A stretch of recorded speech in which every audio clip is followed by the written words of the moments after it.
మీ phone లో charging కేవలం 5% మాత్రమే ఉంది. సడన్ గా అనుకోకుండా మీరు ఒక దగ్గరికి వెళ్ళాలి కాబట్టి మీ ఫోన్ ఓపెన్ చేశారు, టాక్సీకి సంబంధించిన ఒక యాప్ ఓపెన్ చేసి రైడ్ ని బుక్ చేశారు. సో సడన్ గా ఏం జరుగుతుంది? రోజు వెళ్లే అదే ప్లేస్ కి ఇప్పుడు ట్రిపుల్ ద చార్జెస్ కనబడతాయి. ఇప్పుడు మీరు ఏం చేస్తారు?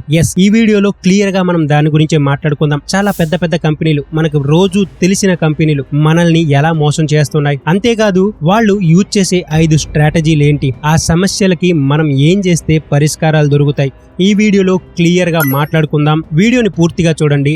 నచ్చితే గనక like, share and subscribe our channel. మరింకెందుకు ఆలస్యం, లెట్స్ స్టార్ట్. ఒక చిన్న ఎగ్జాంపుల్ తో మొదలు పెడదాం. జూన్ 1, 2025 ఆండ్రాయిడ్ ఫోన్ లో యాప్ ఓపెన్ చేసి 1 కేజీ ఉల్లిపాయల ధర 43 రూపాయలు ఉంటే అదే ఐఫోన్ లో అదే యాప్ లో దాని కాస్ట్ 79 రూపాయలు. అంతేకాదు 500 గ్రాముల ఏదైనా ద్రాక్ష పళ్ళు తీసుకుంటే ఆండ్రాయిడ్ ఫోన్ లో 70 రూపాయలే చెల్లిస్తే ఐఫోన్ లో 150 రూపాయలు. అంతేకాదు యూట్యూబ్ ప్రీమియం మీరు ఆండ్రాయిడ్ ఫోన్ లో తీసుకుంటే గనక 149 రూపాయలే, అదే ఐఫోన్ లో తీసుకుంటే 198 రూపాయలు. అంటే ఒకటే ఉత్పత్తి, ఒకటే ప్రోడక్ట్, కానీ డిఫరెంట్ కాస్ట్లు. మనం యూజ్ చేసే మొబైల్ ని బట్టి దాని కాస్ట్ వేరే అవుతుంది. మన బలహీనతలు వాడుకుంటూ ఈ కంపెనీలు మన దగ్గర నుంచి డబ్బులు లాక్కుంటున్నాయి. 2023లో బెల్జియంలో ఒక ప్రయోగాన్ని కూడా చేశారు. అది ఏంటి అంటే, ఒక ఫోన్ లో 12% ఛార్జింగ్ మాత్రమే ఉంది, ఇంకొక ఫోన్ లో 80%. ఈ 2 ఫోన్లతో యూబర్ ఓపెన్ చేసి టాక్సీలను బుక్ చేయడానికి ట్రై చేశారు. రెండిట్లో ఒకే ప్లేస్ నుండి బుక్ చేసినా కూడా డిఫరెంట్ కాస్ట్లు చూపిస్తున్నాయి. 12% ఉన్న ఫోన్ ఏదైతే ఉందో దాంట్లో కాస్ట్లు చాలా విపరీతంగా చూపిస్తున్నాయి. అంటే దీని అర్థం ఏంటి? ఈ కంపెనీలు, ఈ యాప్లు మన పరిస్థితులను కూడా అర్థం చేసుకుంటున్నాయి. యూబర్ ఈ ఆరోపణలన్నింటినీ ఖండించిన తర్వాత వాళ్లే స్వయంగా ఒప్పుకున్నారు, ఇది జరుగుతుంది అని. వీటన్నిటినీ చూసుకుంటే మనకు ఒక్క విషయం అయితే క్లియర్ గా అర్థమవుతుంది. ఏంటి అంటే, ఈ పెద్ద కంపెనీలు ఏవైతే ఉన్నాయో వీళ్ళు మన బలహీనతలను వాడుకుంటూ వాళ్ళు డబ్బులు సంపాదించుకుంటున్నారు. అయితే ఈ కంపెనీలు 5 వ్యూహాలు ఫాలో అవుతాయని కూడా చెప్పుకున్నాం. ఆ 5 వ్యూహాలు ఏంటి అనేది ఇప్పుడు మాట్లాడదాం. ప్లాన్డ్ అబ్సొల్యూషన్స్ అంటే ప్రణాళికబద్ధమైన ధీరస్థితి. అంటే ఒక ఫోన్ లో బ్యాటరీ 2 నుండి 3 సంవత్సరాల్లో డెడ్ అవుతుంది. ఎందుకు అంటే అలా తయారు చేశారు కాబట్టి. కానీ అవి సులువుగా మార్చేలా తయారు చేయడం మానేశారు. ఒకప్పుడు బ్యాటరీ పాడైతే బ్యాటరీ మాత్రమే మార్చుకునే వాళ్ళం, కానీ ఇప్పుడు బ్యాటరీ పాడైతే ఆ ఫోన్ కూడా పాడైనట్టే. దీని కారణంగానే 2018లో ఇటలీలో యాపిల్ 10 మిలియన్స్ మరియు శాంసంగ్ 5 మిలియన్ దాకా పెనాల్టీలు కట్టారు. ఈ పెనాల్టీలు ఎందుకో తెలుసా? కావాలనే మనం పాత ఫోన్లను స్లోగా చేసి కొత్త ఫోన్లను కొనుక్కునేలా బలవంతం చేస్తున్నారని. సాంకేతికంగా దీన్ని యూజ్ అయ్యేలా చేయొచ్చు. అంటే ప్రతి ఫోన్ ని దానికి తగ్గట్టు, దానికి సంబంధించినంత వరకు క్లియర్ గా ఉండేలా, స్పీడ్ గానే రన్ అయ్యేలా చేయొచ్చు. కానీ ఏ కంపెనీ కూడా అలా చేయదు. ఉద్దేశపూర్వకంగానే వినియోగదారుడికి వాళ్ళ ఫోన్ స్లో అయ్యేలా చేసి కొత్త ఫోన్ కొనేలా వాళ్ళని ఒత్తిడి చేయటం. రెండవది ష్రింక్ ఫ్లక్టేషన్, అంటే కావాలనే ఉత్పత్తులను తగ్గించడం, ధర పెంచకుండా ప్యాకెట్ల పరిమాణం తగ్గించడం. ఒక ఎగ్జాంపుల్ చూసుకుంటే, మ్యాగీ 80 గ్రాములు ఉంటే 55 గ్రాములు చేయడం, థమ్స్అప్ వంటి డ్రింకులు 250 ml నుండి 200కి మార్చడం, లేస్ వంటి చిప్స్ అయితే మరి చెప్పక్కర్లేదు, అందులో గాలి ఎక్కువ ఉంటుంది. సో ఈ విధంగా ప్యాకెట్ల కాస్ట్లు అయితే తగ్గవు, కానీ అందులో ఉండే ఏవైతే ప్రోడక్ట్స్ ఉన్నాయో వాటి పరిమాణాన్ని తగ్గించడం. ఇది ఒక్క మన ఇండియాలోనే కాదు, ప్రపంచవ్యాప్తంగా ఇదే జరుగుతుంది. మూడవది బజ్వర్డ్ మార్కెటింగ్. అంటే ఏంటి అంటే తప్పుడు ప్రచారం చేయటం. సింపుల్ గా దీనికి కూడా ఒక ఎగ్జాంపుల్ గురించి మాట్లాడుకుంటే, ఇప్పుడు ఏఐ అనేది, ఆర్టిఫిషియల్ ఇంటెలిజెన్స్ అనేది అన్ని రంగాల్లోకి వచ్చేసింది.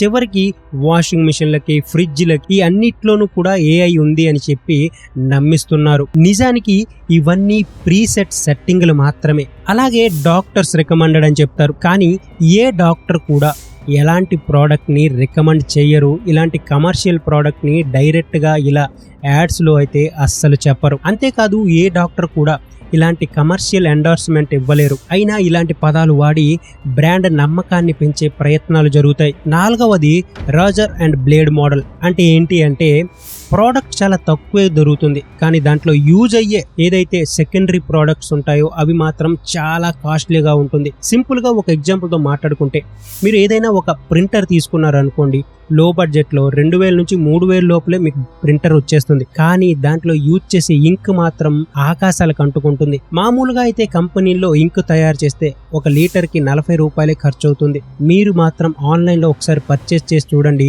ఊహించి కూడా ఉండరు అంత కాస్ట్ ఉంటుంది. దీని కారణంగానే 2018లో ఈ హెచ్పి, డెల్, మిగతా కంపెనీలు ఏవైతే ఉన్నాయో వీళ్ళందరూ ఈ మోనోపాలిటిక్స్ స్ట్రాటజీని ఫాలో అవ్వటం వల్ల చాలా ఎక్కువ మొత్తంలో పెనాల్టీలు కూడా కట్టారు. ఇప్పుడు 5వ వ్యూహం అది ఏంటి అంటే డ్రిప్ ప్రైజింగ్, అంటే ధరలు తగ్గించి ఉంచడం. మీరు ఒక 4700 రూపాయల ఏదైనా ప్రోడక్ట్ ఎంచుకున్నారనుకోండి, మీరు కార్ట్లోకి యాడ్ చేసుకున్న తర్వాత చెక్అవుట్ టైంలో చూసుకుంటే 4700కి కాస్త ఛార్జెస్లు చాలా యాడ్ అయ్యి మీకు అది 4900కి వెళ్ళిపోతుంది. మీరు ఏ ఆన్లైన్ యాప్ ఓపెన్ చేసినా like Swiggy, Zomato, book my show వంటి యాప్ల్లో ఇవి తప్పకుండా మీరు చూసే ఉంటారు. ఈ వ్యూహాల వల్ల మనమైతే తప్పకుండా నష్టపోతున్నాం. కంపెనీలు అయితే బాగుపడుతున్నాయి, డబ్బులు సంపాదించుకుంటున్నాయి.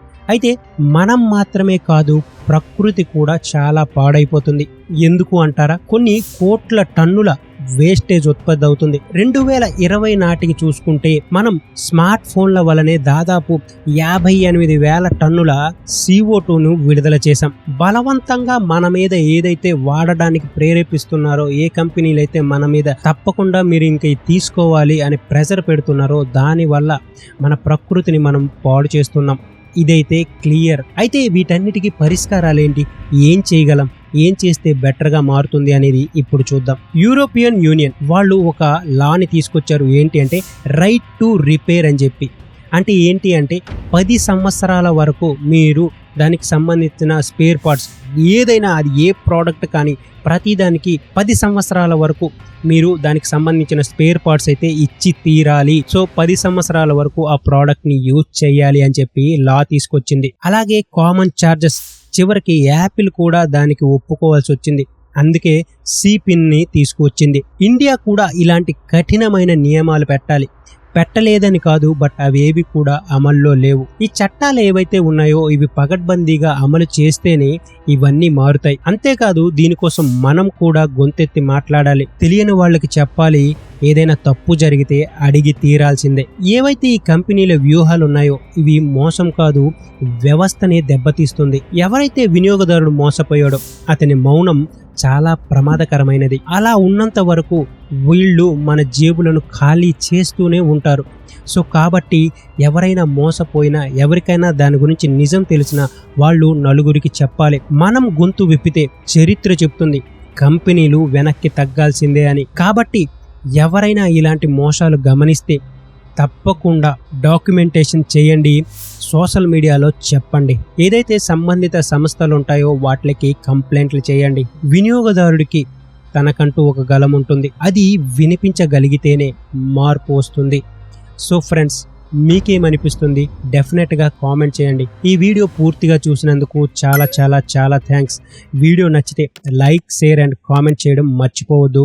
This is Sunil signing off.